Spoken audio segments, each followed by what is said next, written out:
Welcome everyone to our February 2015 class with segment 2. We're going to do a standalone class today that is on the Venus-Mars planetary pair. I do have a cough drop in my mouth for the first few minutes, so thank you for allowing me to coat my throat as I start to talk over the next 2 hours. Before we move into class materials, here's our housekeeping slides. Oops, I always have to activate that mouse. Listing of future classes, as you can see, starting in March, we're going to follow the Sun's solar path and work with composite Pluto in each of the 12 houses. I do have volunteers for house 1 and 3. Need a volunteer for composite Pluto in the second. Preferably intimate relationships. I do have one with a parent-child if I don't get intimate relationships. So here is the future schedule of classes. And of course, here is the 3 ways you can study with us: our audio podcasts, our Astro Library, and of course the multimedia course. Here's the details on the Astro Library. A dozen years of materials divided up into 3 sections. You can enroll for 1 month, 6 months, 12 months, or do a monthly recurring that you can cancel at any time. Of course, here's our multimedia course. You are all enrolled in segment 2 on this class. You can see we have 2 other segments as well. And if you have not got segment 1 yet, we now have it completely online that you can access from any internet-friendly device. And that means the transcript, the DVDs, binder materials that you study with, the whole works. Oh, I did list the classes the second time. I didn't know that. So here we are with today's subject, the Venus-Mars planetary pair. A lot of information to cover, so I'm just going to be talking away. And if you have any questions, you are more than welcome to ask live or interact with Leroy on the board, and Leroy can interrupt me if there's any questions on anything. Very briefly, as we start looking at Venus-Mars as a planetary pair, we're first going to look at the archetype of Venus. It is a dual archetype because it rules 2 signs of the zodiac.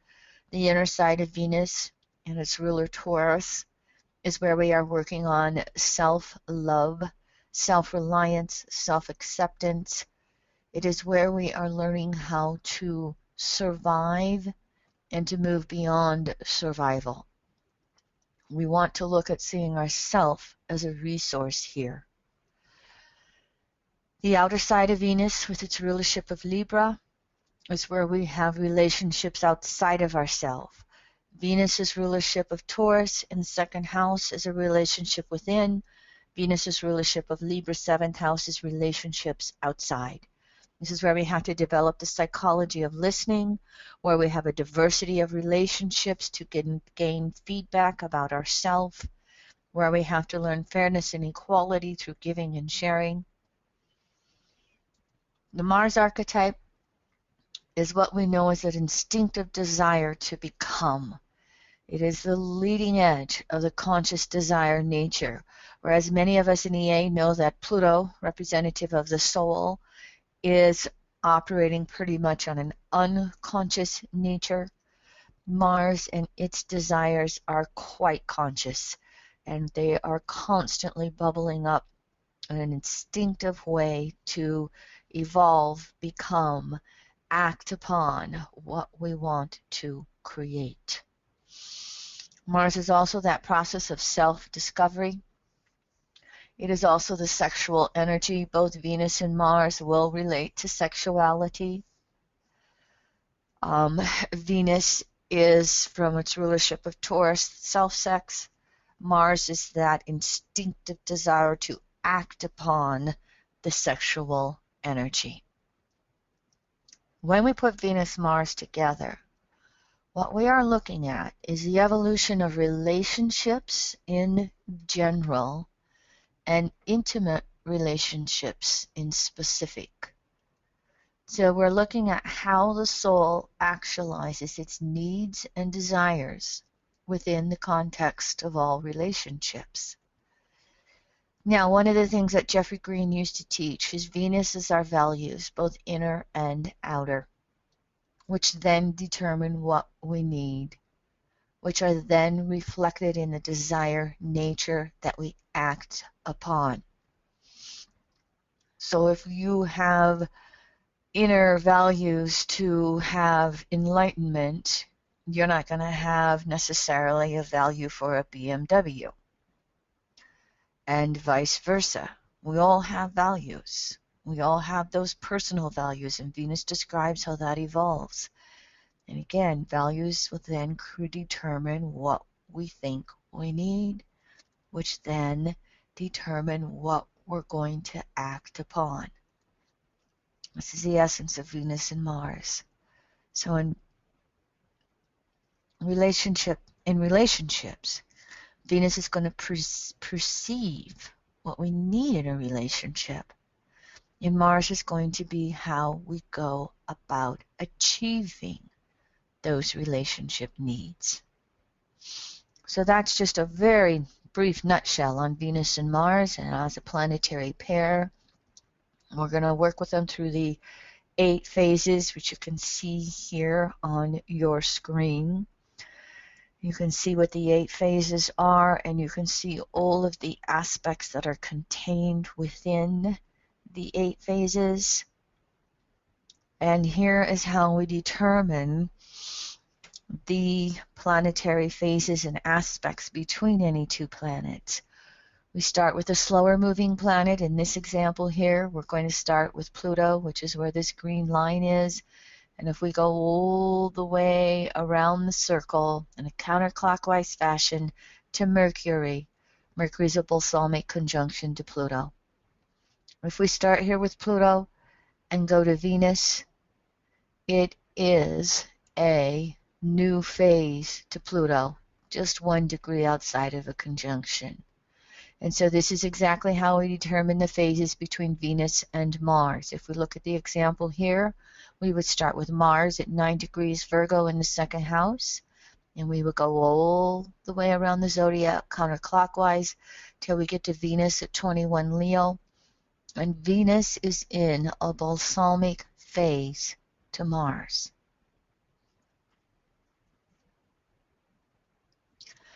Now, in general, the cycle of phases and aspects represent life, souls, that are always in a continuous state of change, growth, evolution.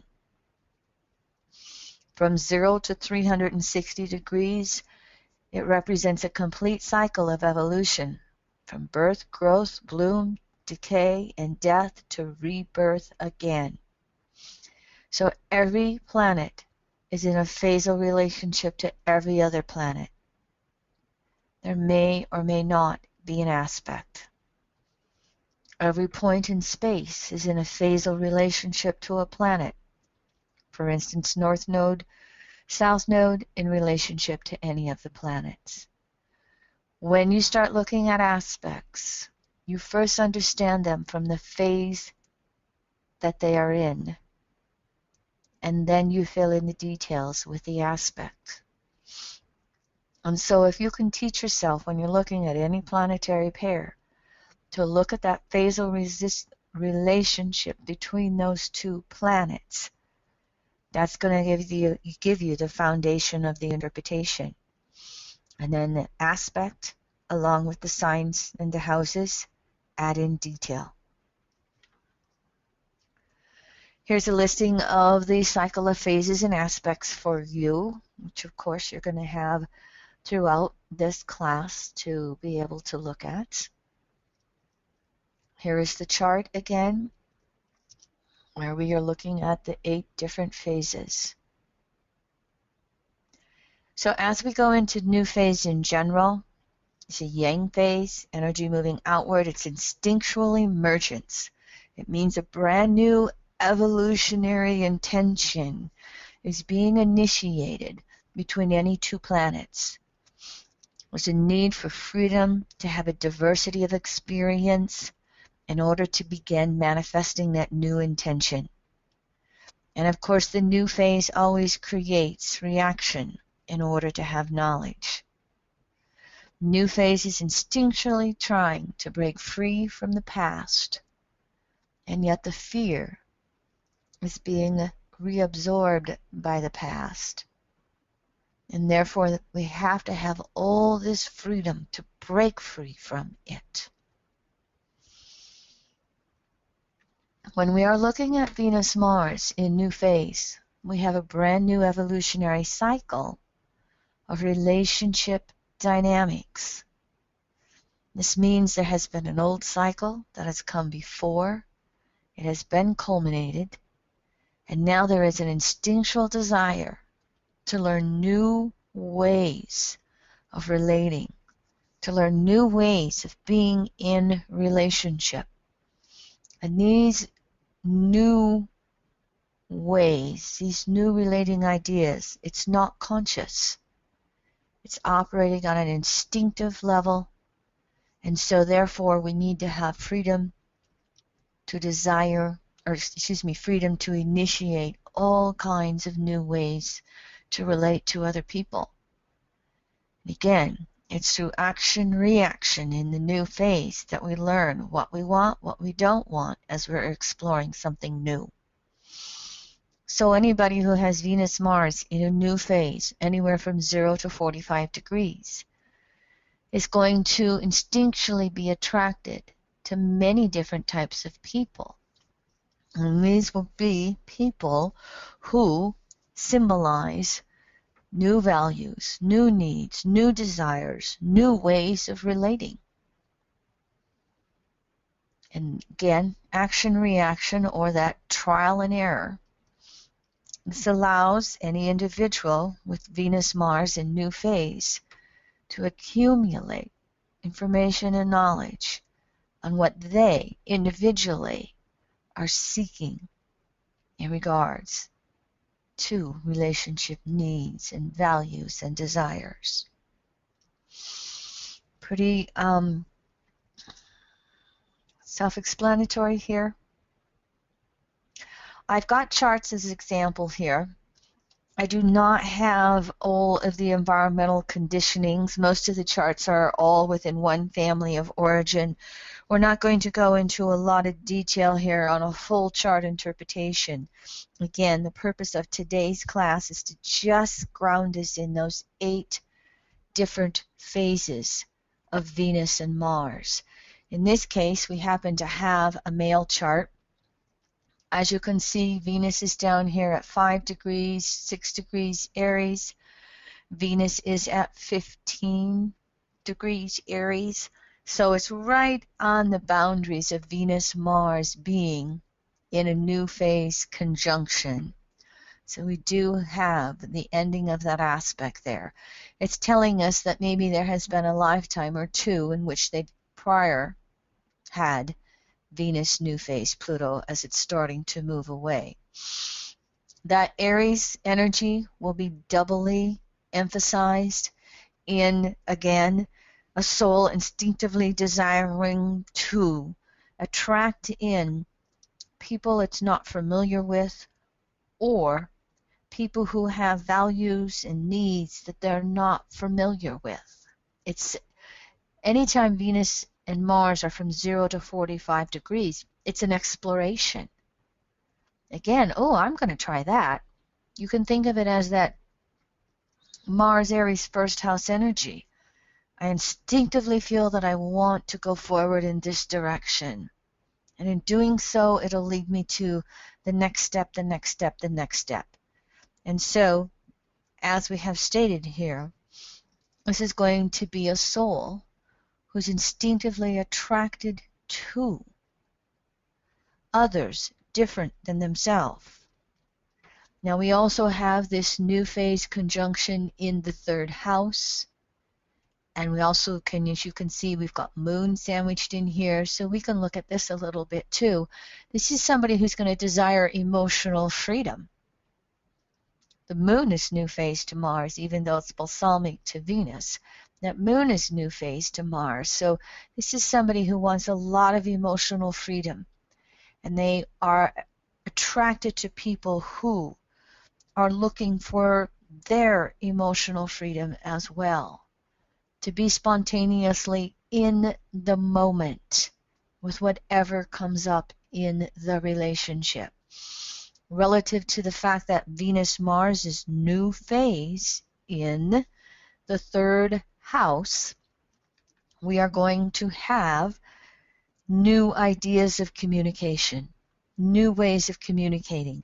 They're going to be attracted to partners in which there is a lot of communications to learn, to contrast, to compare, to explore together. How do you want to be in relationship? Well, how do I want to be in relationship? And what you can find with this type of soul right here, because everything is so new, all right, it's going to keep changing. It's going to keep evolving. They're going to keep trying new things. They may not be good at sustaining a long-term relationship because they need that initial excitement and those initial juices that flow when you first start talking to somebody. This is someone who could talk to strangers on the street, most likely, quite easily. And once the excitement has worn off, this person could move on to the next relationship.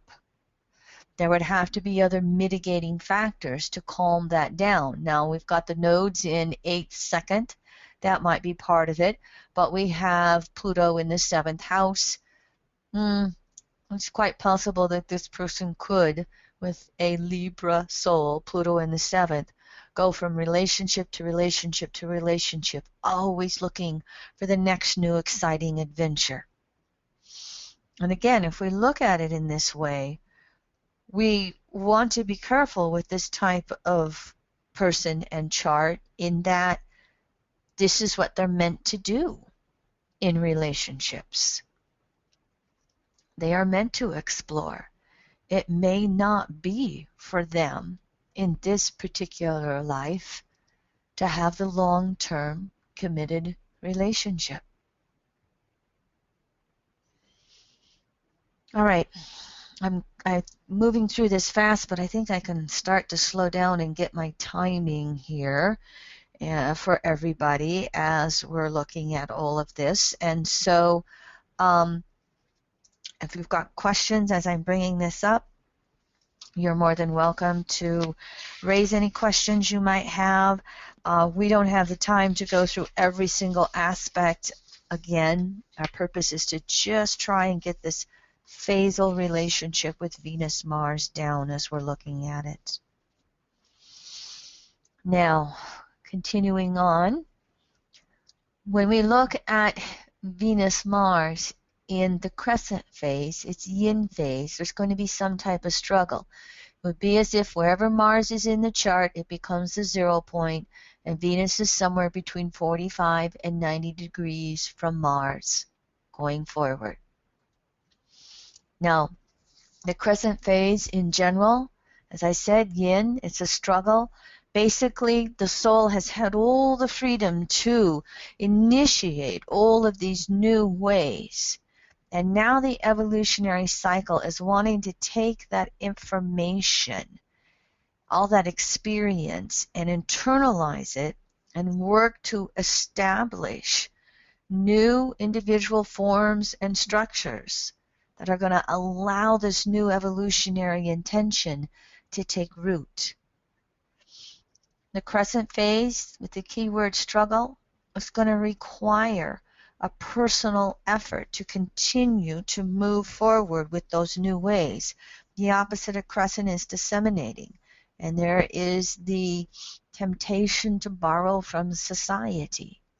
If we look at this relative to Venus-Mars, there's an effort for an individual to establish these new relating values, needs, and desires that they had all the experience with in the new phase.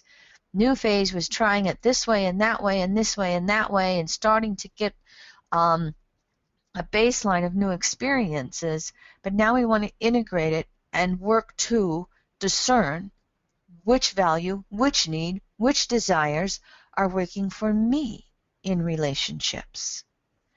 And again, there's a temptation to adopt what society says you should value. So crescent phase yin, there's a need for the individual to be in touch with their own inner values. They're having to learn how to separate themselves from society, stand apart from society, and how they want to be in a relationship. So that inner empowerment is what is so necessary with Venus-Mars in crescent phase. This is how I want to relate to myself. And this is how I want to relate to others. And to stand up for those ways, even when they may feel pressure from society or pressure from a partner. And this is how we should function in a relationship.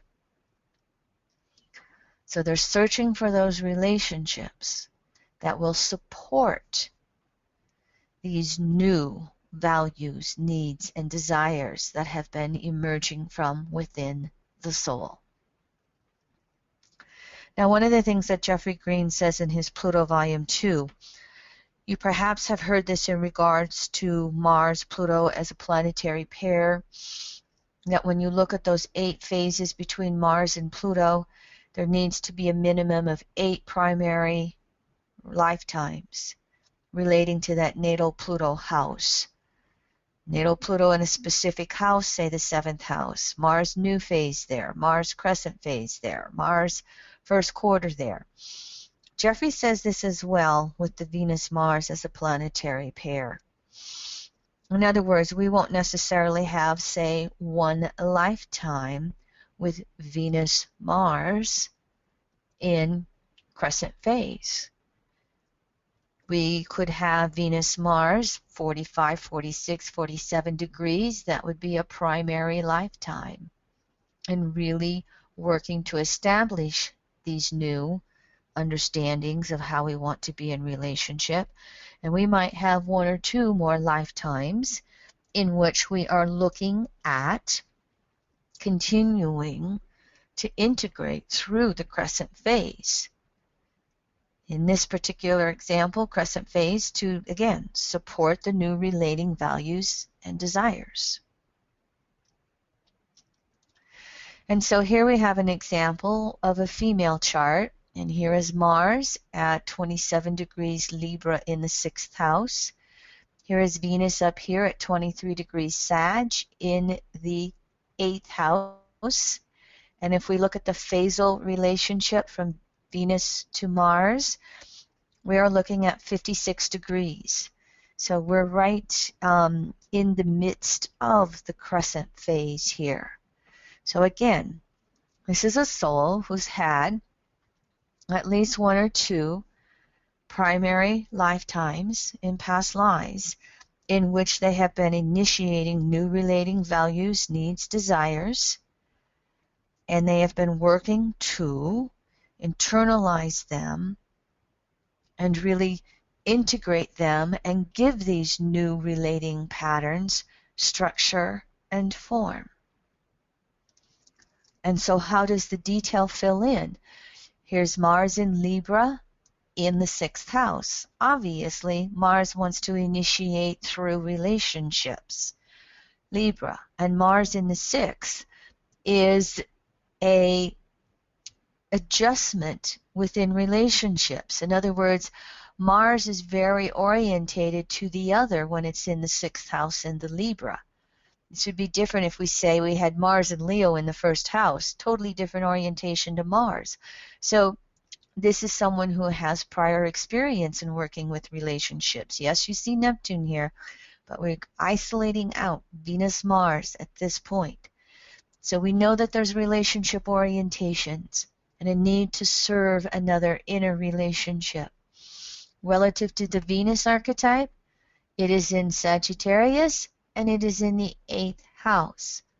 Would you say, crescent phase, Venus to Mars, that this is someone who is desiring, relative to Sag, honesty in relationships, who wants deep commitment in relationships. Venus values to be deeply committed on emotional levels, values to have honesty, values that are similar. Venus in Sag is going to take our values and add a spiritualization or a deeper meaning to them. And so coming from this Mars, it's quite possible, and now you can bleed in the Neptune, that this is someone who has very strong relationship orientations, but there has been giving to others in relationships. The sixth house, perhaps there's been some atonement in relationships that's been necessary, or perhaps there's been some self-sacrificing in relationships that this soul has done. And now, relative to Venus-Mars crescent phase, they're wanting to really learn how to establish this equality of giving and receiving in relationships.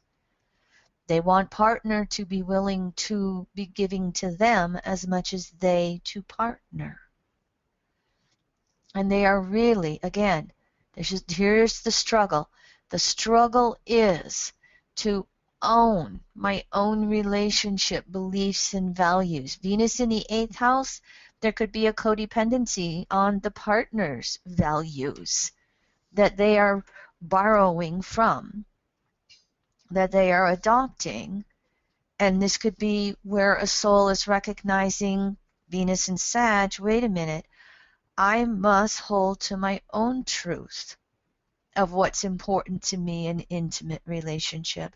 And I must make the effort to create that in any and all of my intimate relationships. They would also be creating that within themselves. I must be honest within myself of what I need in a relationship and what really matters to me in relationship relative to this Venus signature. And as I'm struggling to get this honesty with myself, then I must relate in that way to a partner. All right, so checking my time here, I'm making it through these phases. If I stay on 15 minutes a phase, I think I can do it. And so I think, are you starting to get the drift of this? We look at that phasal relationship between Venus-Mars to understand how needs and desires are interacting, how we are evolving our relationships. Then we start filling in details with houses and signs, and of course other aspects. And of course all of this will then come in relative to the karmic axis with Pluto and the nodes. For, again, teaching principles, we're isolating Venus-Mars here. You would look at the whole chart when you take this into consideration with any client.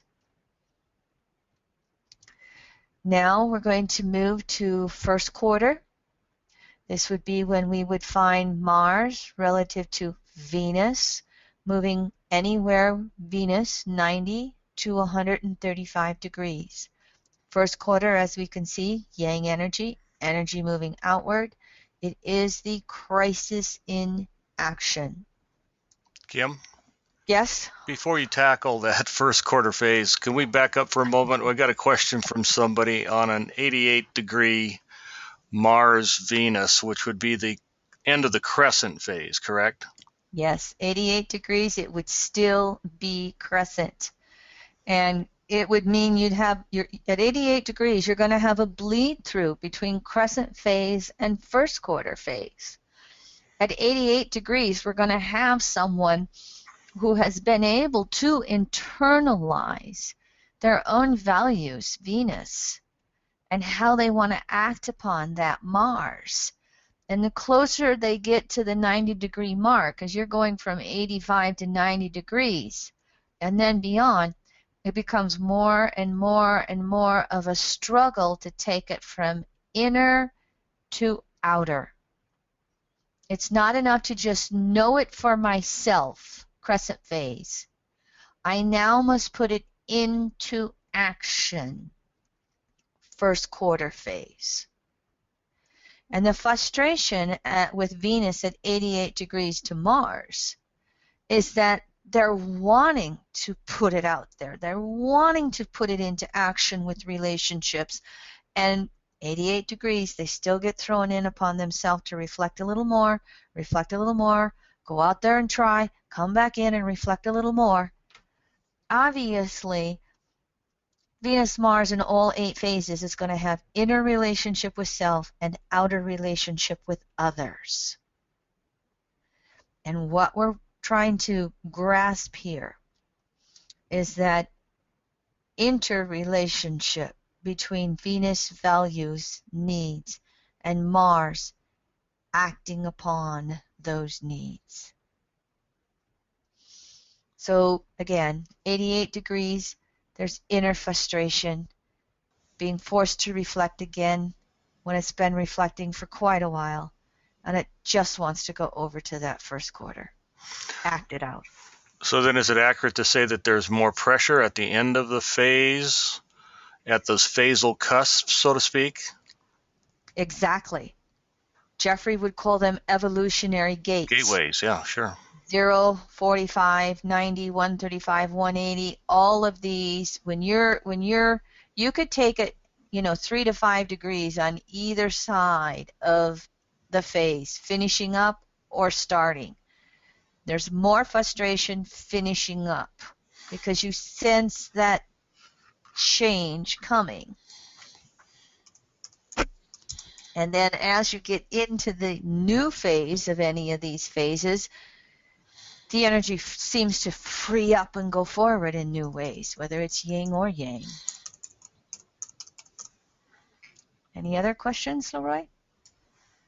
Nope. You're good to go. All right, honey. And so, as we've learned, first quarter phase always represents that crises in action between any 2 planets. We have integrated what's important, what we want, what that original impulse is. Now we need to manifest it. That's why it's crises in action.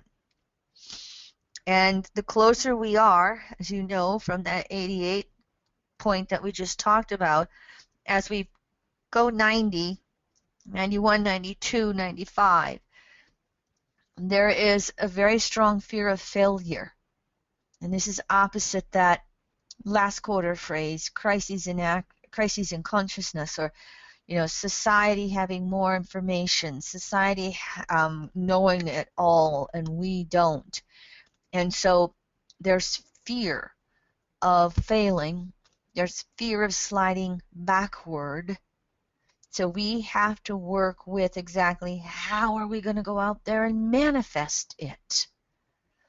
Through all the diversity of ways in which we can do it, which ones are we going to choose? Now, if we look at this in regards to Venus and Mars, okay, the crises in action is being able to stand apart from what others want us to do and to be able to assert our values, our needs, our desires, and to especially do that in regards to people who don't have the same values as we do, that don't look at it the same way as we do.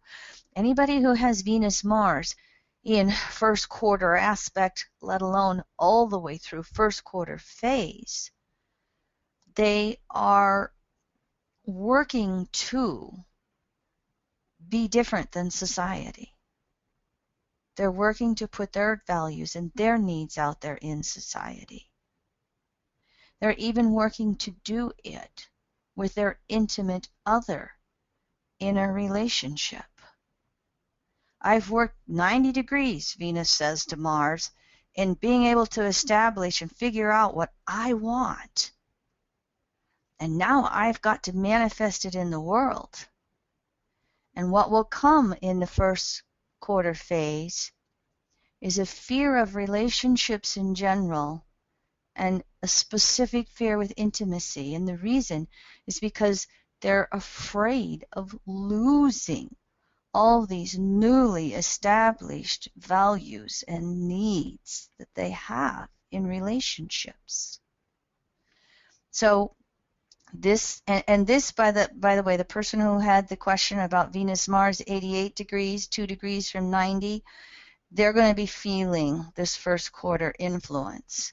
So 2 degrees from 90, there could also be that cycling back and forth between commitment and freedom in relationships. This is going to be highlighted right around the 90-degree mark. It will carry through the whole phase to some degree.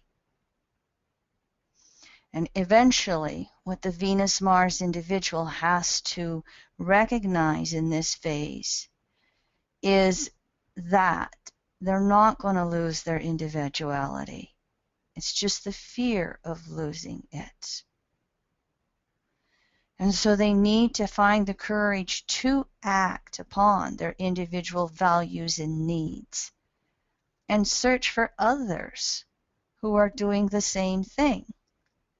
Doesn't mean the needs and values and desires are going to match up, but it's more important to have someone else, to have a relationship with somebody who honors their own individual values and needs, even as they are different from the partners. And so when they are aligning with others that are doing that, that means the individual and the partner both are protecting what they've manifested up to this point, their own values, needs, desires, and they're standing up to it in face of society, last quarter phase opposition, in face of what consensus society says they should value or desire. No, this is what I need. This is what I want. This is what I'm going to desire. So, to take this into specific example, here's another chart. This is a female chart.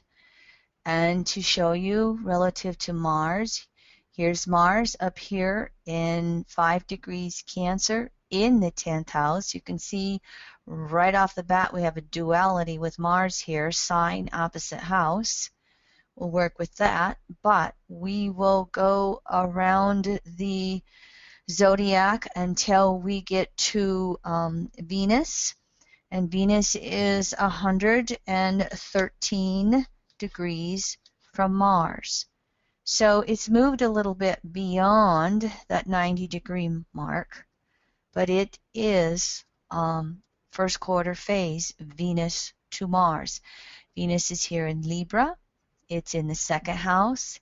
Yes, we have Venus conjunct that south node, so we know that this individual is going to have relive or fruition issues around relationships, inner Venus second and outer Venus in Libra. So if we look at this Mars briefly, Mars in Cancer 10th house, of course this is going to bring up family of origin issues. This is going to bring up the instinctual need to take charge of one's life.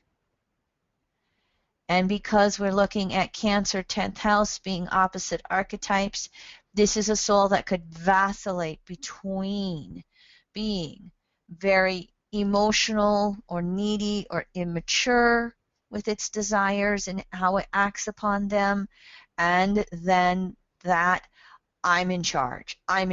And so there's a back and forth energy within this own soul in regards to their desires. Immature, mature. Needy, take charge. And as we're looking at Venus being first quarter phase to this Mars, if you start looking at this archetype of Venus, you see it's got, again, that dual archetype. We're really having to learn how to honor our own essential needs, second house, but we're also very orientated towards relationships. So we kind of got a duality going on with Mars. You almost got a duality going on with Venus. Now can you see as they are in first quarter phase, this could be an individual who has a push-pull in relationships. I want to be in relationship with you. I don't want to be in relationship with you. I want to open up and have commitment. I don't want to open up and have commitment. Now, this is coming through relative to the Pluto in Cancer generation. If this was a Pluto in Leo, it might be a little bit different thing, but Pluto in Cancer, I would say it's quite possible that this is somebody who remained in a long-term relationship. I don't know if they're still in a long-term relationship, but I'm going to estimate relative to this Pluto generation that they have probably been in a long-term intimate relationship, yet there was a lot of conflicting energy within them and within their partner. Because this soul here with Venus, first quarter to Mars, has their own conflict with what they manifest. Venus first quarter, I have to manifest myself out there in relationships. And yet they can have some of that unconscious fear of losing self in this phase. And how that's going to play out in practical terms. They're committed, they're not committed. They're in relationship, they're going through the motions of being in relationship. Got to stay in relationship because this is what is expected from me. But again, they have their own struggle, their own crises in action of exactly how they want to manifest their new desires. And so this would be a situation where if, this soul did astrological counseling and you were working specifically on relationships with them, looking at that Venus-Mars, it would be to tell them to honor those needs that are coming through for you, to be in relationship, and to let go of the fear that you're going to lose yourself in a relationship. Your societal standards say you must. Pluto in Cancer generation, Jeffrey used to call it the Betty Crocker Marlboro stuff. Betty Crocker for women, Marlboro man for men, the macho man and, the woman in taking care of home and family.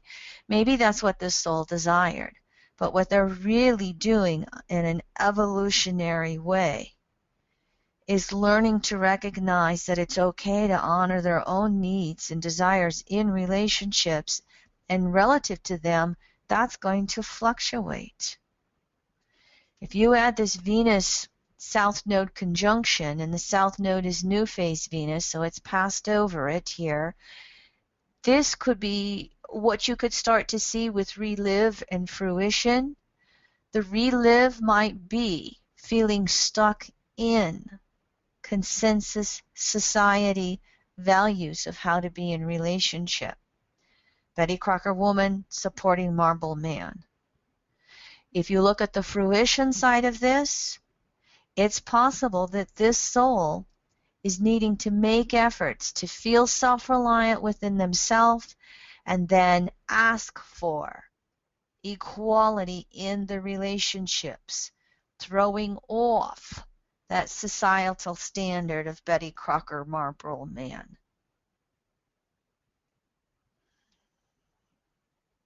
It's making sense for everybody as I'm working through this for you and putting it relative to signs and houses. And again, as with any planetary archetype, the sign in the house could, depending on the details and the variations, it could make the archetype stronger, it could make the archetype weaker, it could put a variable in there. We know first quarter square here of Venus to Mars in this phase. There is a fear of being pulled back into the past, and they're really wanting to manifest their new values, needs, and desires in intimate relationships. So as you looked at this archetype and this duality with Mars, and you looked at Venus conjunct that south node, see how I put it together as them vacillating quite likely back and forth between following what societal standards are, last quarter opposite first quarter phase, and yet on some levels really needing to reach out and establish being in relationships on a more equal basis, not having the parent-child situation in intimate relationships, but having more equality coming through.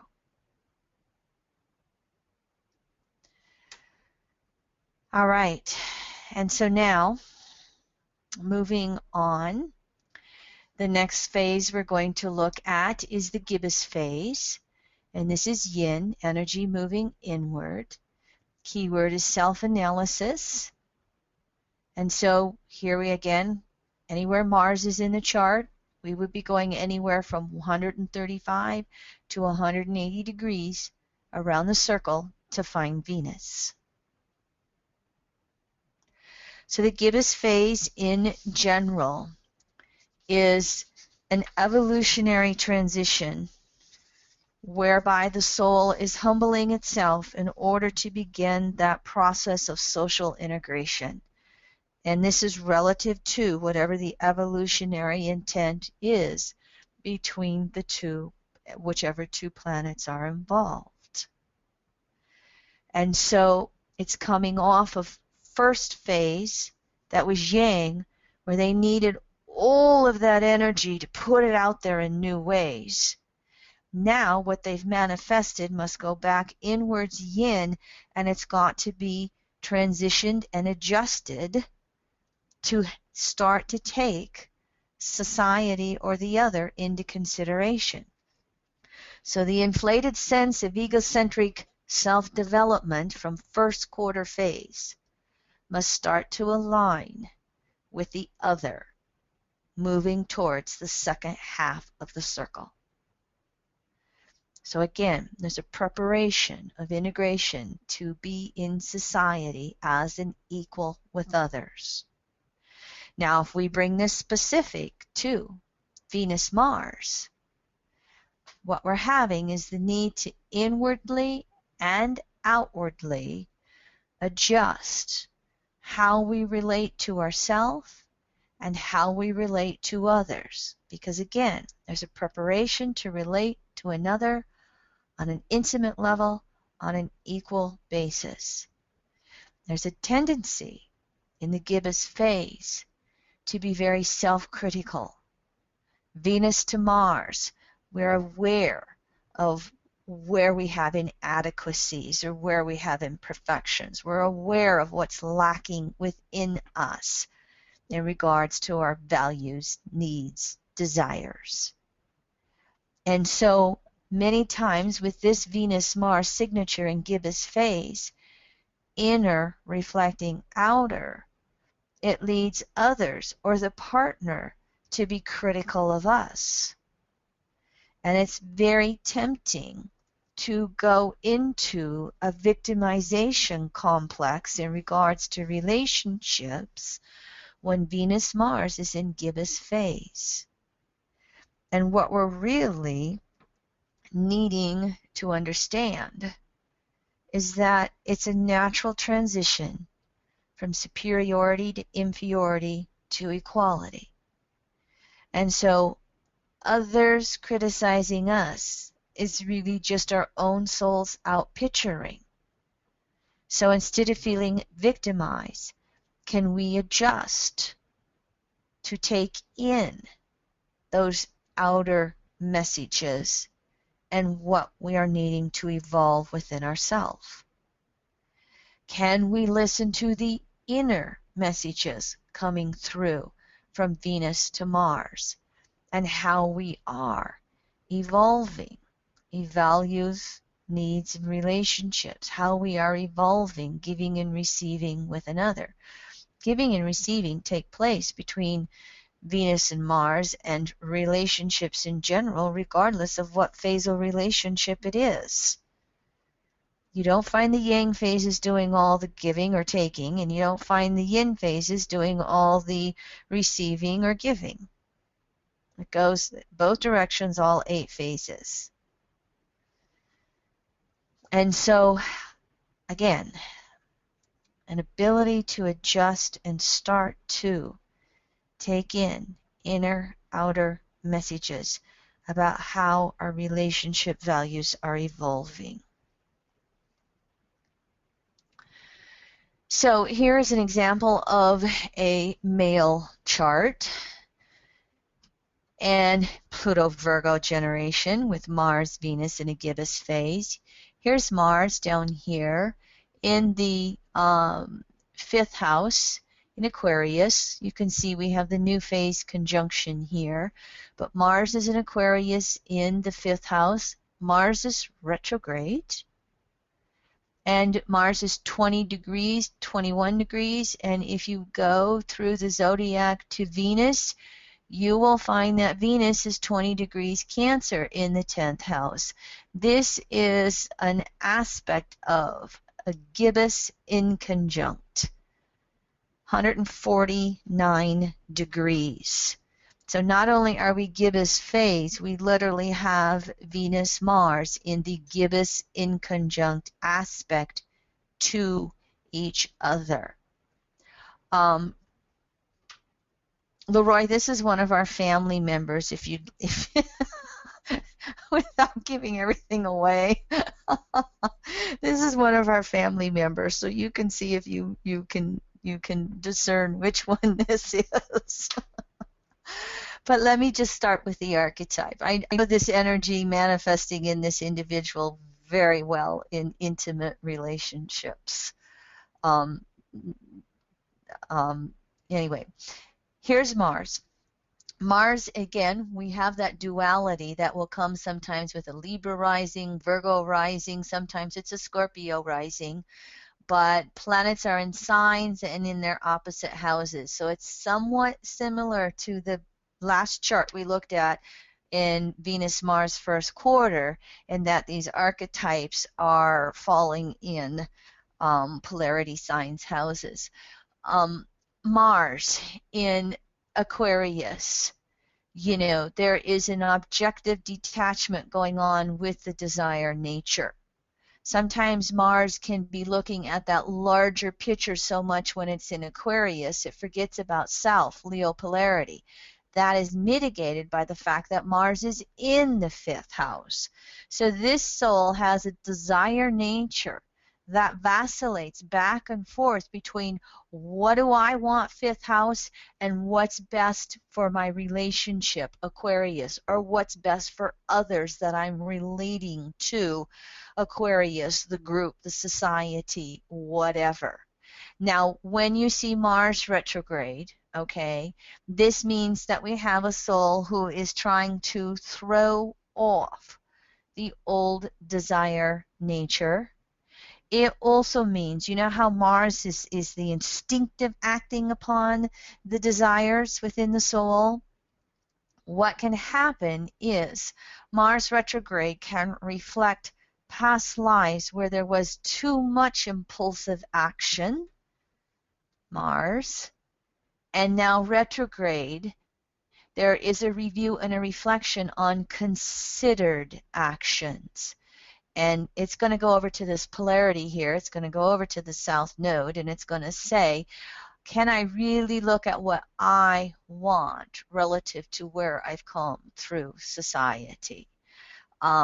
This person has a major, major interest in history, can quote history left and right, especially when it comes to wars and battles and all that kind of stuff. And I'm looking at this and I'm going, phew, here's the warrior archetype. Sometimes Aquarius can be either part of the tribe and the group, or it can get in with Mars in Aquarius. You can really find some of that warrior energy. And this guy's conditioning factors did not allow him to go the military route. That just wasn't the familial conditioning factors. And of course, he went a different route. Now Mars is new phase, the north node, so it's pulling the actions forward here. But let's let that rest for a moment. Again, this vacillation with desires between self and what's best for the group, and really trying to take considered actions around all of that with this retrograde.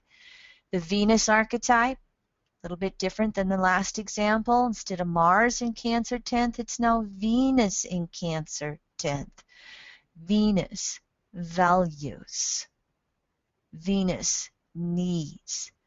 Venus in Cancer is always going to bring up someone who is sensitive, someone who is more sensitive than normal. And if you put this in a male chart, who anytime a male has Venus and Mars, they're a little more sensitive around the whole masculinity factors that are going on. They're the sensitive males sometimes, and see how this is already kind of having this adjustment and conflict with this Mars down here.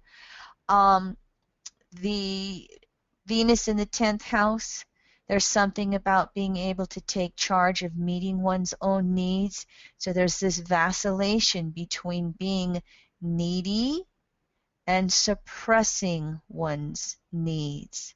10th house. So those are just the two archetypes. When we put Venus relative to this Mars, gibbous phase, and it's now going to be emphasized with that in conjunct. All right. This is somebody who is having to take into consideration, first of all, on an internal basis, that they have needs and that they have to stop suppressing those needs.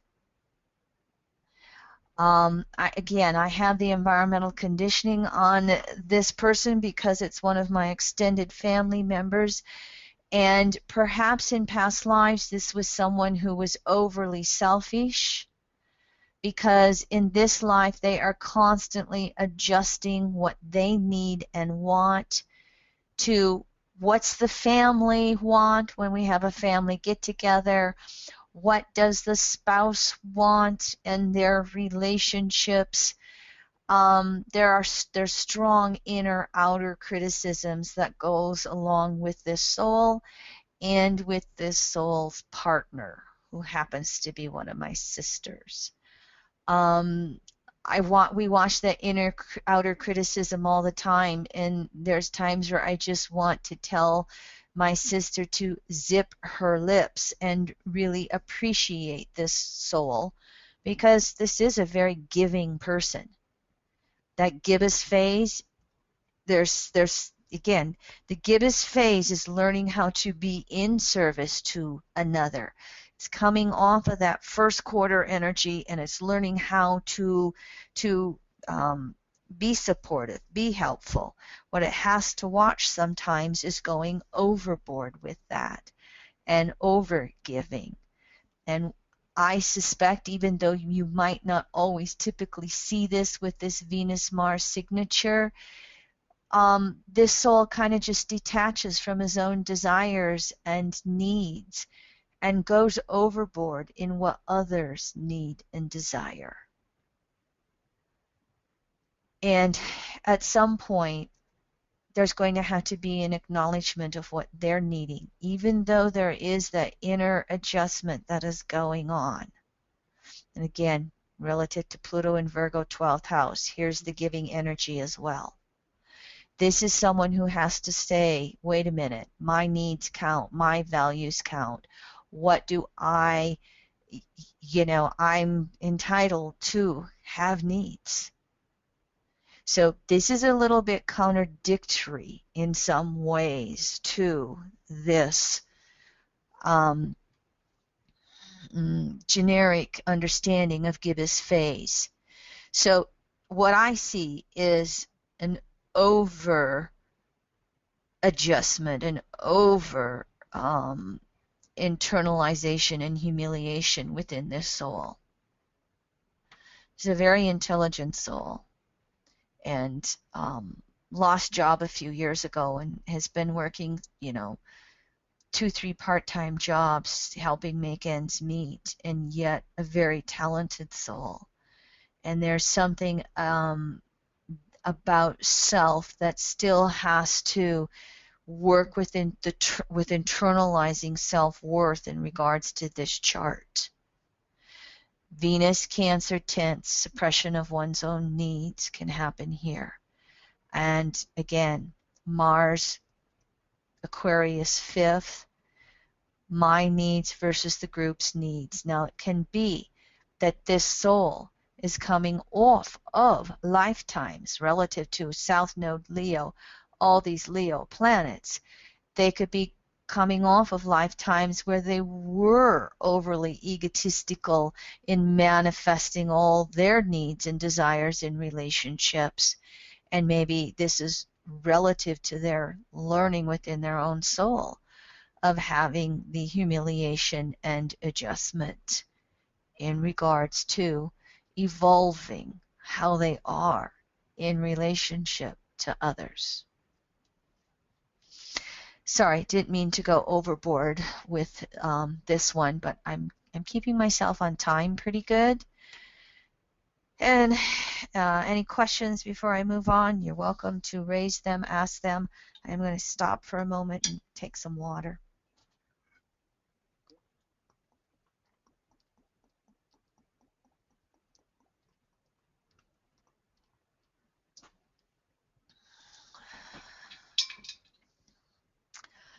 And so, moving along, we're now going to move to full phase, which is yang, energy moving outward, keywords meaning or completion. So again, wherever Mars is, it becomes a 0 point in the chart, and we will go somewhere between 180 to 225 degrees to find Venus. So when we look at the full phase in general, this is where the soul is equally divided between opposing forces. Any two planets are opposing each other on the wheel.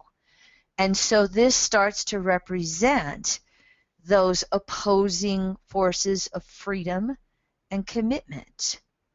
So any two planets in full phase.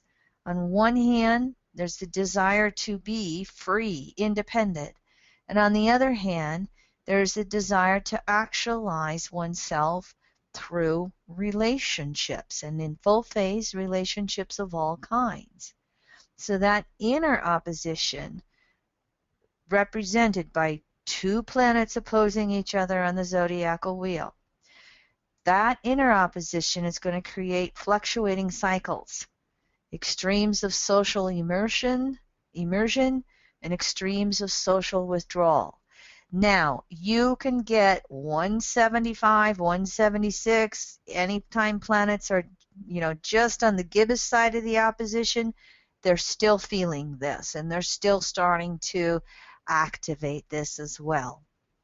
And there could be more along the social withdrawal than social activation on the gibbous side of the opposition. So both of these fluctuating cycles at full phase create their own issues. So if they just go for the social immersion, sometimes their soul is going to feel overwhelmed by other people, and even though this says values, needs, desires, this is still generic. They're going to be overwhelmed by how others think they should be in relationship relative to any two planets. So the soul can feel like it's lost its own evolutionary essence and impulse of what it has been generating with those two planets from 0 to 180. And so this is going to then lead them into isolation. And they kick over into what we call that social withdrawal. And then what can happen here is there's no feedback. So they lose that perspective of who they are relative to being in relationship with others. So they can get over-isolated, they can feel confused about what they want and who they are, and then they bounce back into the social immersion and activity. And so what you really need is to learn how to balance both the need for social activity and the need for social withdrawal. And when you balance that, it means just when you get the instinctive need to withdraw, honor it. When you get the instinctive need to socialize it, honor it. And go back and forth and back and forth and back and forth and back and forth and back and forth. And then that leads one to be able to actualize any planetary pair out into society. And that planetary pair still has its individual purpose. It's just adjusting to integrate it and actualize it in society through society.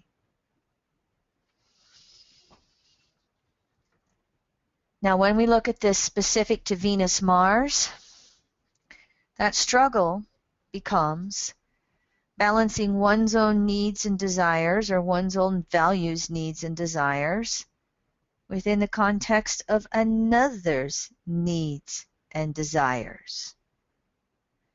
And so it's learning how to be an equal. But what can happen here as we look at this back and forth and back and forth, we can try to overimpose our needs and desires onto another. We can have others, the partner, imposing their needs and desires upon us, and we can, let go of our own. And again, it's learning how to instinctually honor that back and forth and back and forth and back and forth till we learn how to balance each person's needs and desires. So what starts to come up here is learning how to be an equal in relationships, learning how to really listen and hear what another is saying, and learning how to give and receive. And one of the big ones here is learning to give to a partner what they actually need and desire versus what we want to impose upon them. And so, also included in this is learning how to balance our own need and desire for freedom and commitment. Both are going to be valid and both need to be honored. When you feel that need to have your freedom and to go off, explore, I'm not talking about going off and cheating on the partner, and that is definitely one way in which it manifests. Okay? Oops, wrong partner. I'm not attracted to so-and-so. That's either going to represent needs that aren't being fulfilled in the relationship or that excuse to find freedom. So it's the need and desire to explore that is represented by the freedom. And then also that need and desire to be in commitment. And that's going to ebb and flow in any committed relationship. When we don't understand that, what can typically happen with Venus-Mars is it can relate to relationship breakups. Okay? It can relate to start-stops in relationships. It can be somewhat like Venus-Mars new phase. They don't make it to the balance point and the equality point in relationships, so they end up in a bunch of serial relationships, or they end up in a lot of relationship triangles. But with Venus-Mars, if you can understand that it's really about recognizing what you need, value, desire in a relationship, honoring that, and then recognizing that your partner also has values, needs, and desires, and how do you honor those? And how do you give to the partner in such a way that they receive what they need? And when an individual learns to do that, then the partner is reflecting that back to them. The partner gives what they actually need. I just discussed this right here for you. And so if this is, hopefully making sense for you in a very generic way, again, Venus and Mars on opposite sides of the wheel is going to, be an internal struggle and an out picturing of I want freedom and I want commitment. And what we value and what we need could be opposing factors within ourselves, and therefore it could then be reflected outward with others as well. So there's an inner relationship and an outer relationship that's going to be taking place with Venus, Mars in full phase. And so moving along with another example, this is a male chart again. And if we look at this, we have Mars right here at about 11 degrees Aries in the 6th house. And if we go all around the zodiacal wheel to Venus, we find Venus in the 1st house, and it's at 23 degrees Scorpio. And we have Venus right at about 222 degrees from Mars. So what we actually have here is Venus to Mars at 222 degrees. We actually have Venus finishing up full phase, and it is about 3 degrees from disseminating phase. So we're going to feel the influence of the disseminating phase start to come in here. First of all, let's just start to break down these archetypes, okay?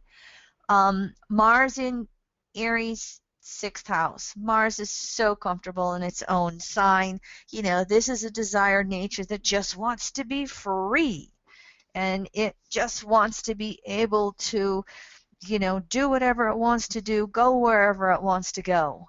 If you put it in the 6th house, this starts to put Mars, it's a Mars and Virgo energy.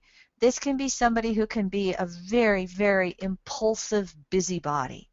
Mars, actions, Aries, 6th house, all over the place, here and there. They could have a to-do list that never ends.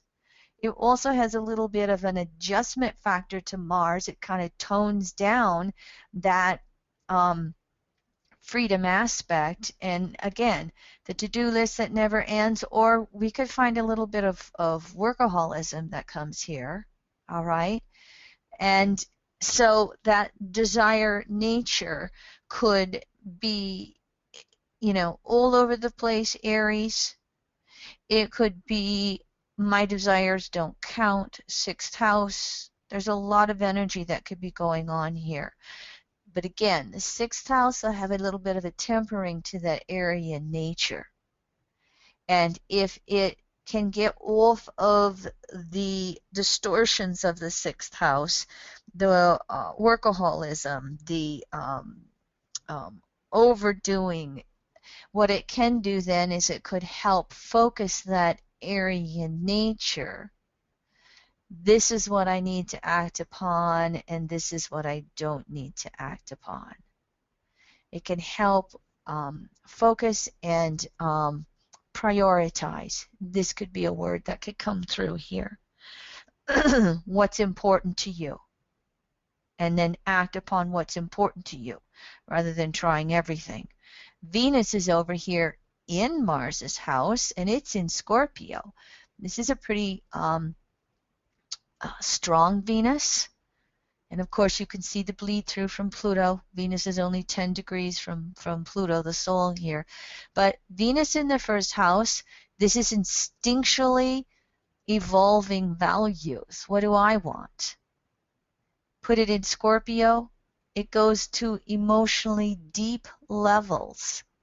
But this combination right here could be start-stop on attraction levels. They could have values around it's got to be emotionally intense, but it can't take away my freedom. And if I feel like I'm going to get emotionally entrapped, I just lose my desire to be in this relationship. And so if we now start to bring in the phasal relationship to Venus Mars and look at it full phase first, it's still full phase. And we have Mars in Aries and we have Venus in the first house. Can you see how this could have an impact upon the relationships and what we spoke about with this phase? Freedom, commit, freedom, commit, freedom, commit. Venus is in Scorpio. It's on the commitment side. Venus in the first house. It's on the freedom side. And they could go back and forth in relationships. And the fact that Mars is in the sixth could bring in some of that Virgo doubt. Am I really attracted to this person? Do I really, want to be with this person? It could bring in the doubt of all the self-worth of their own desire nature. Am I attractive to others? And so what we're looking at here with this Venus-Mars is really being able to acknowledge and honor that within this soul, they want freedom within commitment. So they've got to really be working upon their own self-reliance, Venus and Scorpio here. They've got to be working upon their own self-reliance in relationships. Otherwise, there could be a lot of push-pull going on here in relationships. Who gets to be in charge? Who's going to be the controlling one? Whose, needs are going to be met first? Whose needs are more important? And by now, this soul has got to be recognizing that both persons' values and needs and desires in the relationship count. This is a soul that's got to be recognizing they aren't going to lose themselves in a relationship commitment. And if they're attracting in the partners that are too possessive, then there's something that individual itself needs to learn in being fully self-reliant so that it can evolve beyond any game playing that comes along in relationships. This is a soul that has to attract in a partner who's self-reliant enough that when the individual wants some freedom to just really explore what they value in relationship, the partner's not threatened. So again, they're either going to play the distortion game in relationships of, I want my freedom, I'm attracted to somebody else, or the possessiveness thing that's going on. Or if this soul is being able to really evolve, and you notice again here, first house Pluto, lessons are self-reliance in relationships. This is really going to get reflected in this Venus-Mars here. If they're really working to evolve into their own self-reliance and honoring both freedom and commitment in relationships, they're going to attract in a partner who's doing the same thing. Then they can have some deep conversations about what each person needs. Deep conversations that allow things to ebb and flow and move and change throughout the relationship.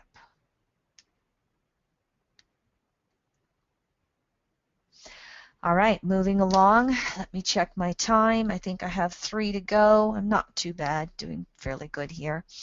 Moving through to disseminating phase here means Mars would become a 0 point and you'd have to go 225 to 270 to find Venus somewhere in disseminating phase. Yin and it represents society. It represents the group in its broadest level.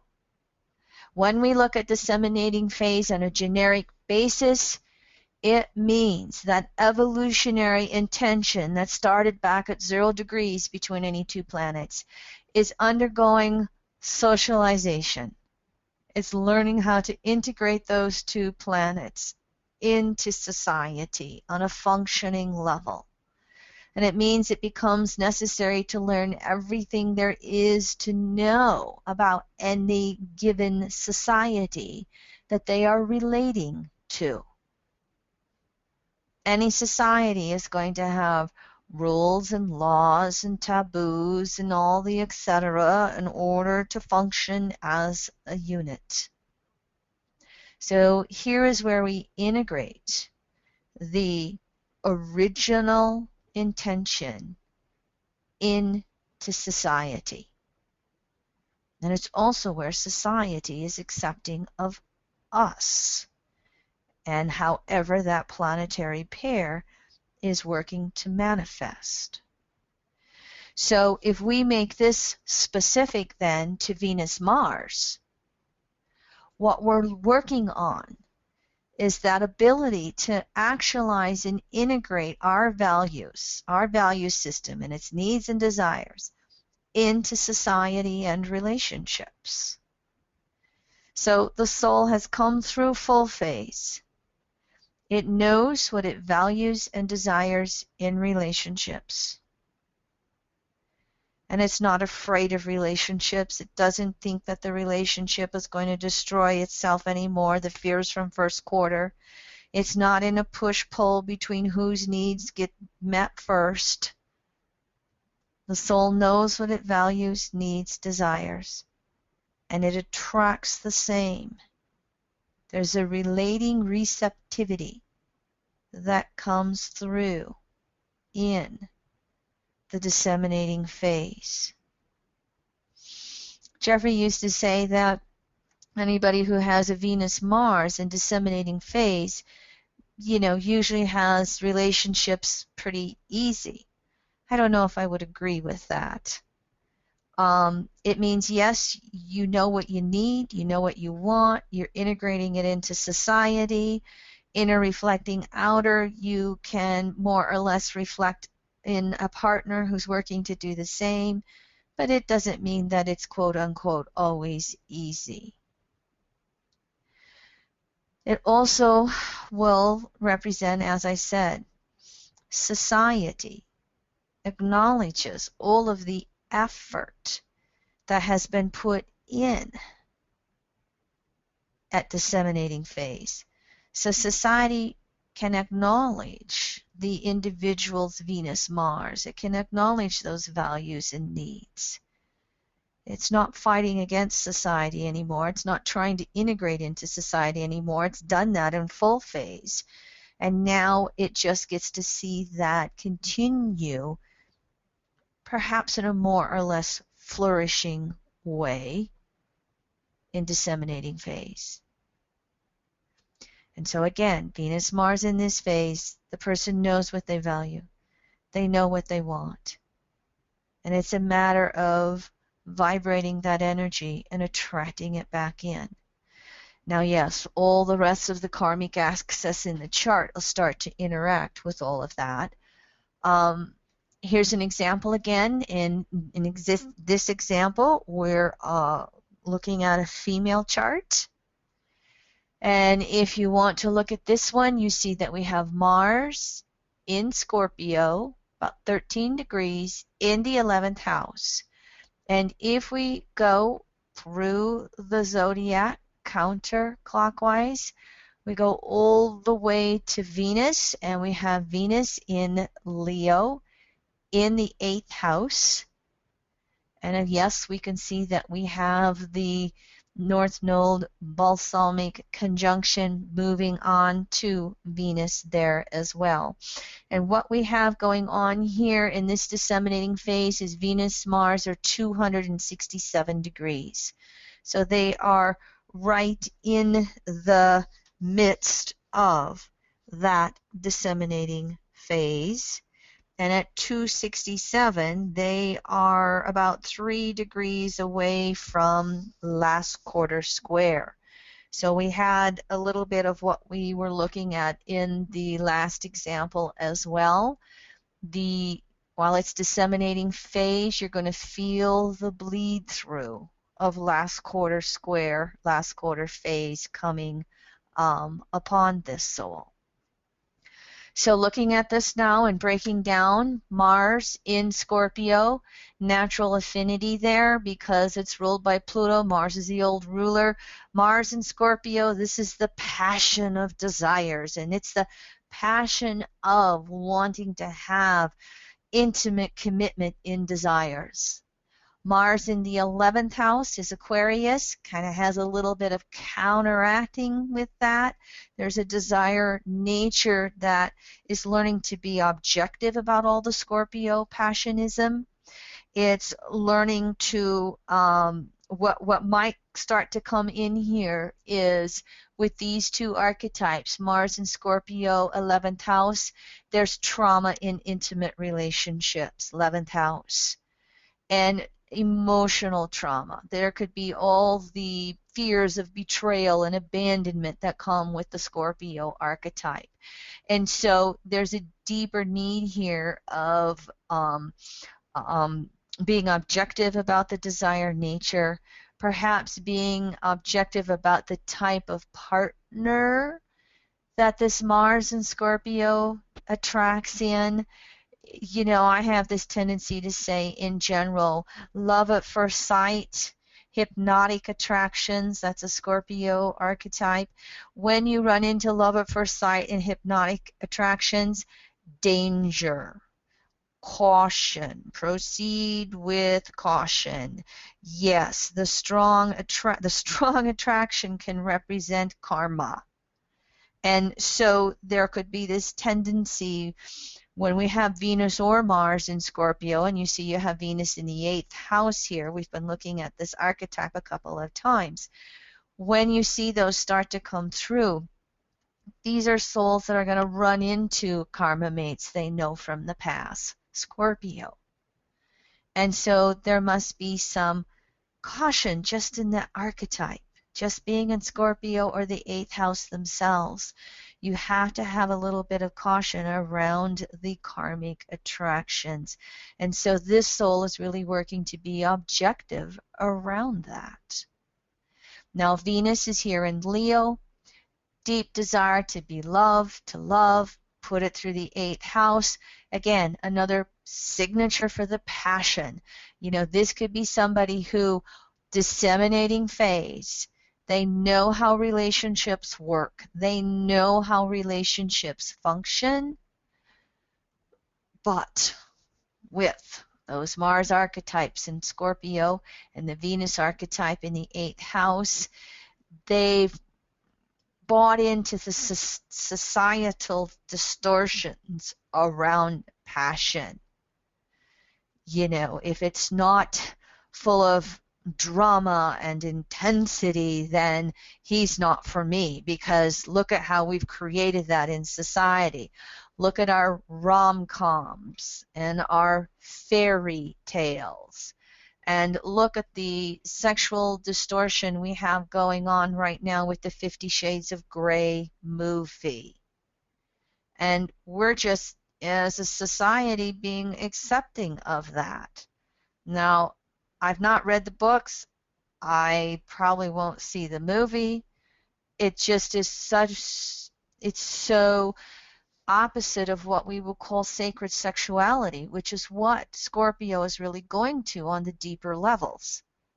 And so this is a soul that, as it's come through disseminating phase, it knows how to be in relationships, it does relationships pretty good, and yet relative to these signs and houses, and we start looking at the patriarchal distortions and the fact that it's only, you know, 3 degrees, 3 degrees from last quarter square. There's a crisis in consciousness going on for this soul. I can't buy into it the way society tells me anymore. I must have relationships that honor commitment. that honor deep giving and receiving in love. And so this is a soul that is moving towards that last quarter phase. So let's go see what the last quarter phase is all about. And you can reflect on how this impacts this chart as well as we go into the next example. So here we're going into last quarter phase. This is yang energy. This is a crisis in consciousness or belief. And this is where we would find Venus relative to Mars. And so as we look at this in general, that crisis in consciousness, it's a crisis over what we individually believe relative to any two planets. And so we've come through that disseminating phase where we've learned how society works. We've learned what the consensus rules and beliefs and norms and taboos and philosophical systems are relative to any two planets. And yet we're now finding that doesn't work for us anymore. So at the last quarter phase, what it sets up is the rebelling against the consensus, especially relative to any two planets. And so that rebellion is to help us expand consciousness. And it starts us along this path of embracing larger universal truths. And universal truths are timeless versus societal truths condensing it down to any society or culture relative to religious impacts and geographical impacts and, just the familial impacts of any culture. Again, society is consensus. And we're now wanting to break free from the consensus into what's timeless. And so we're having to look at what the human-made stuff is versus what's universal. So the soul is going to progressively decondition itself from the impact of consensus relative to any two planets. So it also is beginning the process of culminating and completing anything or any desires that are not yet finished relative to the host cycle that's come before, relative to the first 3 quarters of the evolutionary cycle between any two planets. And so, specifically with Venus-Mars, when we start to get to last quarter square and go into last quarter phase, there's a crisis around values in relationships. There's a crisis around personal values versus what we've learned from society and what we've taken on with society. There's a crisis around the meaning in life on a very personal level and how that has an effect upon relationship. So there's crises around relationship values, relationship needs, relationship desires. And it leads anybody who has Venus-Mars in last quarter phase to want to understand values, needs, and desires from a variety of cultural perspectives. Okay, I know this is what my culture or society says I should value, but what do other cultures say? And as I look at these different cultural values around relationships, how does this open me up to understanding it from a larger universal sense? What are the ultimate values around relationships? What are the ultimate needs and desires with giving and sharing in relationships? And so a soul with Venus-Mars in last quarter phase is going to be attracted to others who are also valuing self beyond society. And yet, at the same time, relative to disseminating and last quarter phases, we still have to operate within society.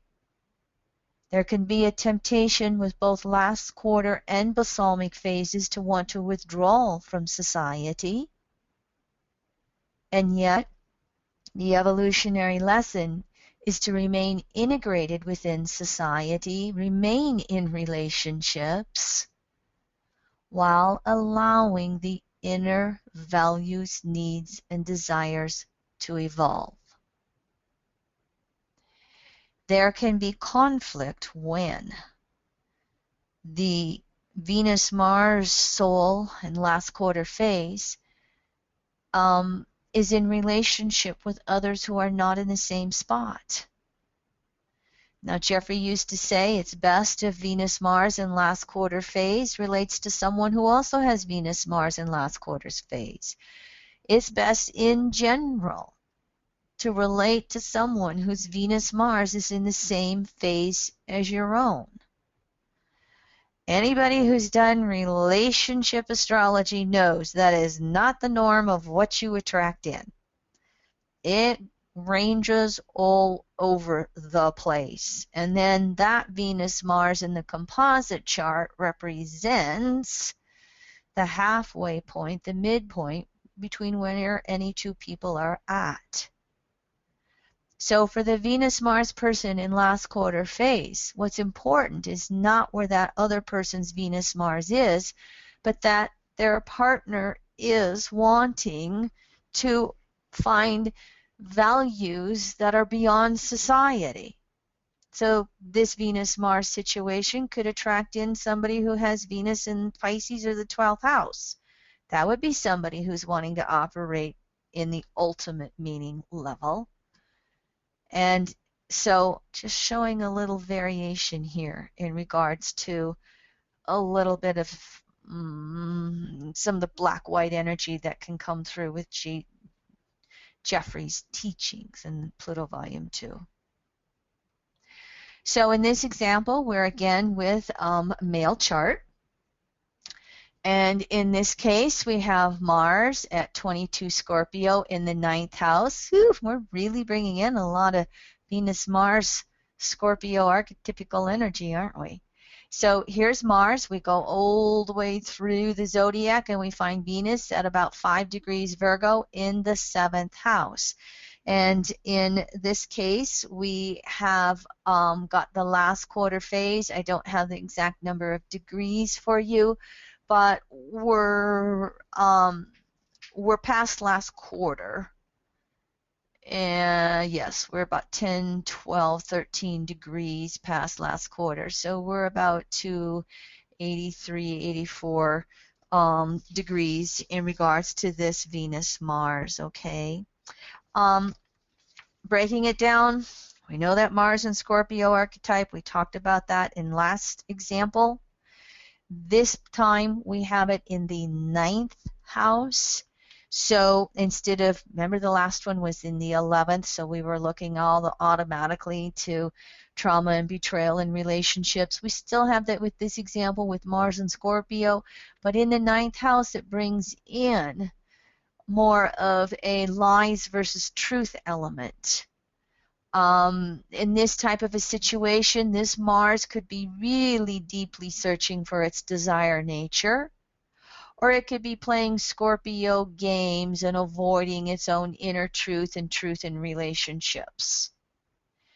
Venus is over here in Virgo in the 7th house. So we have Venus in its outer relationship archetype, which is Libra, 7th house, while we also have Venus in Virgo, which tempers Venus's values and needs into, again, an orientation towards the other and serving the other. And so this Venus Virgo 7th, there might be an over-orientation towards others in relationships, Venus, or there could be a lot of that inner-outer criticism that could go on in relationships. You can see that even though Venus is the only Virgo planet, it is not alone in that seventh house.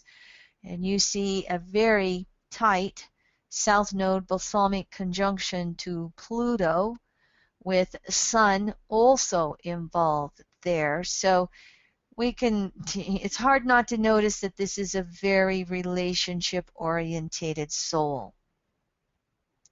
Who will love me, Leo says to the seventh house. So there could be a lot of relive in relationships, South Node Pluto, or there could be fruition in relationships, and there could be the likely mix of the two. Relive fruition, relive fruition. Coming off of that, if we look at this Venus in this last quarter phase to Mars, this is going to tell us, relative to all these seventh house planets, this is somebody who needs deep, meaningful relationship. This is a male who needs partners to go beyond what society values in relationships, to go beyond the consensus standards in relationships. If this person didn't have all these planets in the seventh house, I'd say perhaps this is a soul who is wanting to withdraw from the whole relationship arena because it's been so intense. That yearning may still be there, but there's too much seventh house energy here. This person is going to be in relationships. And so what they again have to do is find somebody who's also looking for timeless values, who's looking to have an orientation. They need a partner who's actually manifesting their own Venus, an orientation towards giving to the other, an orientation towards valuing the other. The partner naturally does this. Venus has come so far from Mars, they naturally know how to give and listen and be with another. But they've got to have a partner who does the same thing, same orientation, or chances are the relationship doesn't last long term because of one person being orientated beyond society and drawing in a partner who wants to just, run the societal norms, run the surface stuff of relationships in society. Conflict won't work on an ultimate level. So when we then move to a balsamic phase, that means Venus is going to be anywhere from 315 to 360 degrees from Mars. Balsamic is yin phase, energy moving to the center, spirit and ideals. This is where we get to the ultimate understanding of anything and the ultimate completion of karma between any two planetary pairs, any two planets. So as you see here, we're bringing to completion an entire cycle that was begun at the new phase conjunction. But we've got to take care of all of the unfinished business before we can move on. We've got to, again, recreate any karmic situations to resolve them, to work through them, to complete them, to understand them. So the consciousness of a soul begins this process of culminating the mutation that started at last quarter phase. Remember, last quarter was where we still had to function in society, but now separate ourselves from society. We were full of society, or full of the group, or full of consensus values and understandings in disseminating phase. Last quarter, we start to break free from it while we still have to function within it. Balsamic, we still have to function within society, but now we really are breaking free from any consensus rules, values, norms. And because it's yin phase versus last quarter yang, now consciousness becomes very internalized and self-contemplative. It really is focusing on the nature of universal reality, specifically to any two planets, and how any individual or individualized consciousness is only a reflection of the universal relative to any two planets. To make this specific to Venus-Mars, it's a culmination of how the soul has specifically defined its own value system, its ways of relating internally to itself, inner side of Venus, externally to others, outer side of Venus, how it's actualized its relationships with others, and a culmination of how it is given meaning to life. Venus is values and meanings, and how it actualizes whatever it gives ultimate meaning to. So Venus and Mars, there is a detachment from society. The soul has a tendency to retreat into itself. It's a little bit on the introverted side. Compare that to Venus-Mars new phase and just initiating all over the place. That's not a Venus-Mars balsamic phase. There's a need and desire for transcendental relating, both personal relationships and impersonal relationships. There can be a tendency for Venus-Mars in balsamic phase to attract in spiritual teachers, both on an impersonal and personal level. And if they project transcendental meaning onto spiritual teachers, it's going to set up disillusionment. The teacher's going to be taken off the pedestal. It's the projecting the de facto god goddess energy onto another. And they can do that in regards to whoever they perceive to be a spiritual teacher. They can do it in intimate personal relationships. Again, projecting de facto god goddess energy onto the partner, and then being so disillusioned when the partner is not that. In other words, they're not having a real relationship with their partner. So you can also find this energy when you have Venus in Pisces or the 12th house, and when you have Mars in Pisces or the 12th house as well. So the intention of this phase in relating through transcendent or spiritual principles is to create, relative to Venus-Mars, that ultimate relationship between yourself and source energy. No substitutes for source. And that relationship must come alive. And then any external partner relationship must be orientated in the same way.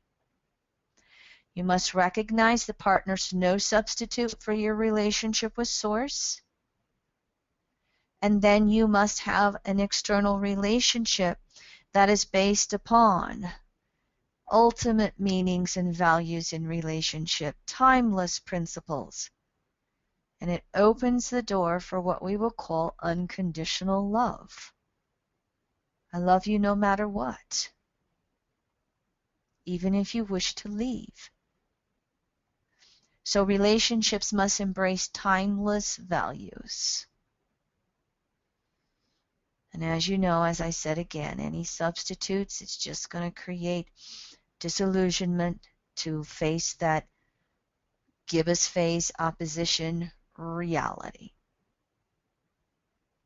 And so in the midst of this, while we're trying to really create transcendental relationships with ourself, within ourself, with ourself and source, oh, by the way, then we're drawing in all of these karma mates that we're also trying to do the same thing with. And so one more example for you today. Here we have a male chart, and in this case we have the male, or the Mars energy at about 18 degrees Sag in the 5th house. All the way around, Venus is here at about 21 degrees Scorpio. And so this phasal relationship is balsamic, and it's coming off of a semi-sextile. Venus to Mars is 332 degrees. And so, again, just coming off of that balsamic semi-sextile, the 330 degree aspect, it's going to create a quickening between Venus and Mars to really look at this deeper meaning in relationships, to really look at having a spiritualization in relationships. Now, I got to make a note here because I got some final notes that I want to talk about with Venus Mars here with you. Okay, so I'm making a note. Anyway, here's the Mars archetype. Sag, 5th house, double fire signature. Here's a desire nature that can be very creative. Here's a desire nature that has to be honest with itself about it, giving and receiving in love, has to be honest with partners, has to be honest with its whole creativity. Creativity has to have meaning and value just in Sag alone. This is someone who wants to be loved, who, 5th house, see me as the center of your attention. Will you live for me in distortions? Sometimes I will live for you in distortions, and those aren't going to work. We must be honest in that we must each self-love and then love each other. The Venus archetype, here's Scorpio again, and the 4th house is going to bring in Cancer. This is going to be a double water signature. Of course, you see Venus has a very tight balsamic conjunction with Pluto. This is a soul who has to be culminating self-reliance in relationships, Venus to Pluto. And that's going to come into factor as well into Venus being balsamic phase to Mars. But Venus in Scorpio, 4th house, the double water, very, very sensitive soul here. Very sensitive values. Love is an important value to this soul. And to have a deep, intimate, emotional connection with someone is also important.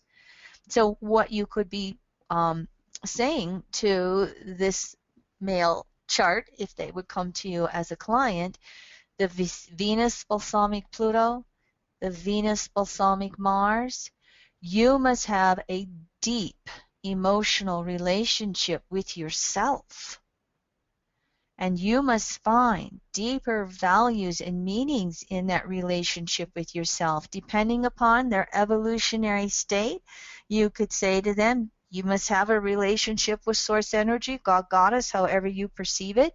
If they're not individuating or spirituating and that they roll their eyes at that, you just say to them, you've got to have deep values and meanings for yourself and in relationships. You don't work by society's norms and standards. And then they're trying to find that within themselves with the Venus-Pluto. And then Venus to Mars. This is how it needs to be out-pictured as well. This might be somebody with this Venus-Mars signature who wants to go for the Mars excitement, and then the disillusionment comes to Venus when the emotions feel abandoned and betrayed. Do I hear you, Leroy? Yes, I just will. There's a student on the board that wants to respond or ask a question of this chart when you're ready. That's fine. Let's go ahead. I mean, I've covered in essence what I want to say in this chart, but go ahead. Let's hear the question. Hi, Kim. It's Robin. Hi, Robin. Hi, sweetie. Hey, quick question. This is actually a general question, but not necessarily specific to this chart.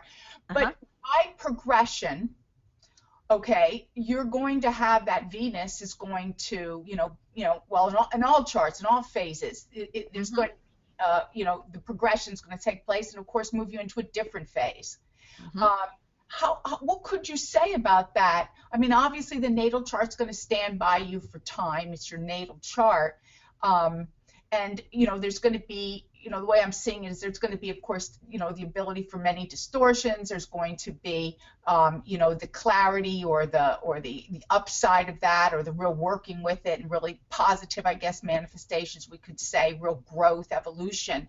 So, but what could you say then about the progression? I mean, how does that change everything for this person or any person in relationships when it Um, changes to a whole new phase? sure. And I'm going to broaden your question up to take in all forecasting, because we concentrated on the natal phases of Venus-Mars.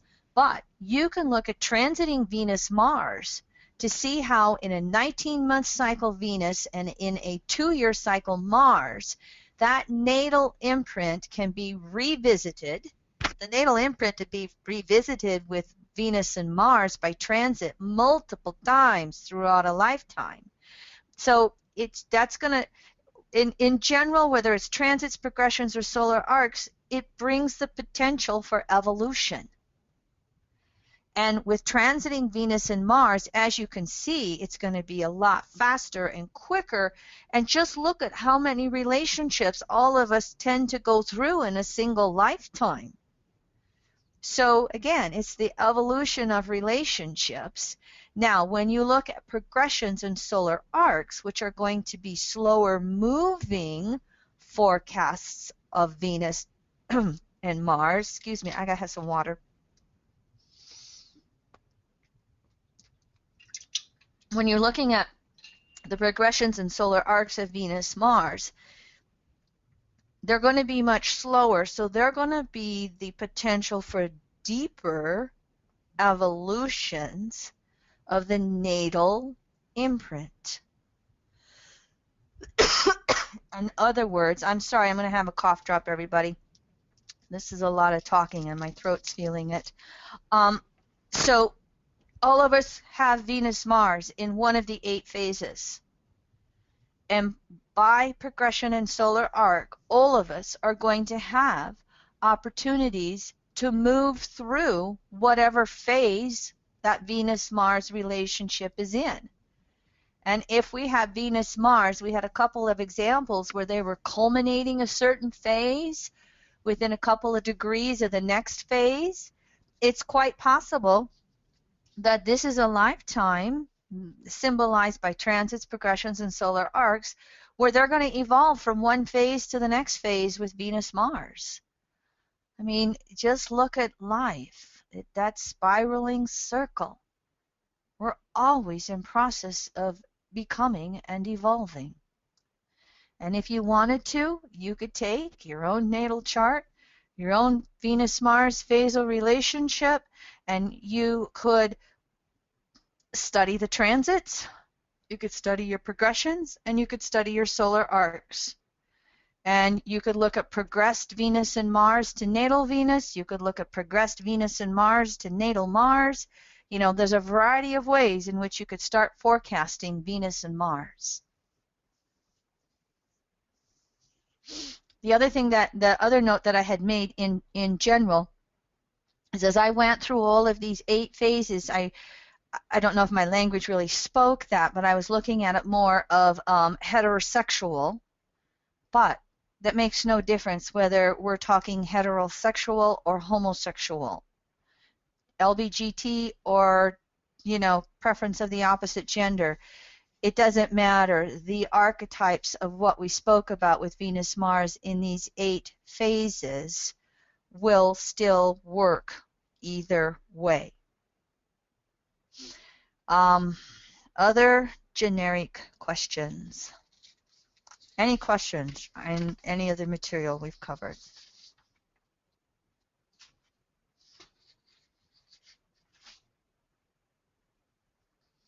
Go ahead, Kira. Are you on? Kira?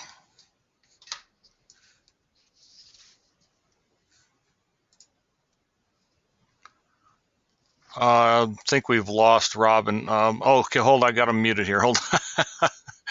Okay. There, now you're on. They're yelling at the Hello, top of Star. their lungs. Hi there. Hi.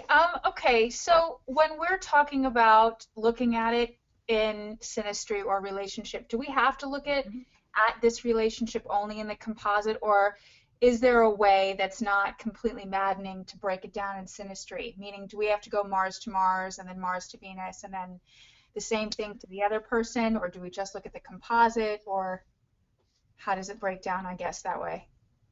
There's multiple ways that you can do it. You can use the EA formula for essential needs, which is the 2nd, 7th, and 12th houses. We covered that a couple of times last year. You can find out what somebody's own essential needs are that way.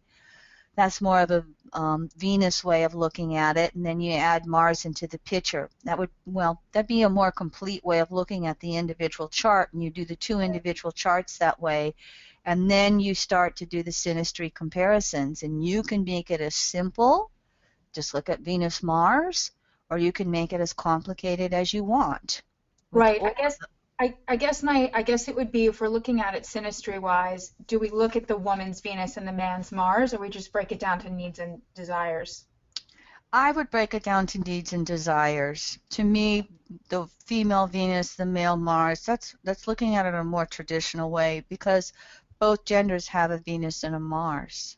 Right.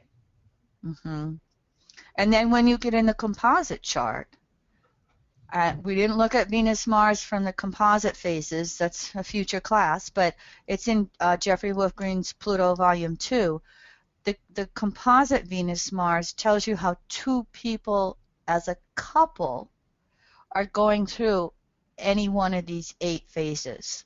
Right. hmm Cool. Thanks, Star Lady. You're welcome, honey. Thank you. hmm Anybody else? Questions? Leroy from the board. This was a fast class, so I hope it was valuable, Venus, in getting you some starts on really looking at your own relationship values, needs, and desires.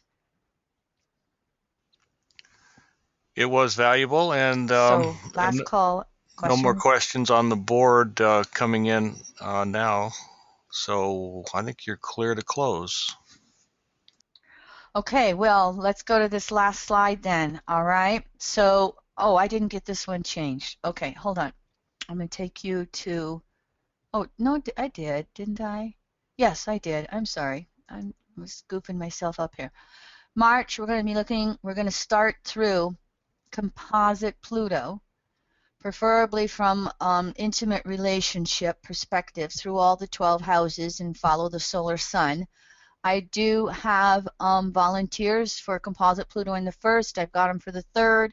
So again, putting a call out there, if anybody's got a composite Pluto in the 2nd house, they're all hiding. They're all at home. Please let me know. I do have a chart I can use, but it's a parent-child. It's not intimacy, and my preference is intimacy. And current partner, previous partners, it doesn't matter, just so that we can really be studying the composite Pluto archetype in each of the 12 houses and laying that foundation down in segment 2. And so thank you very much, everyone, and I will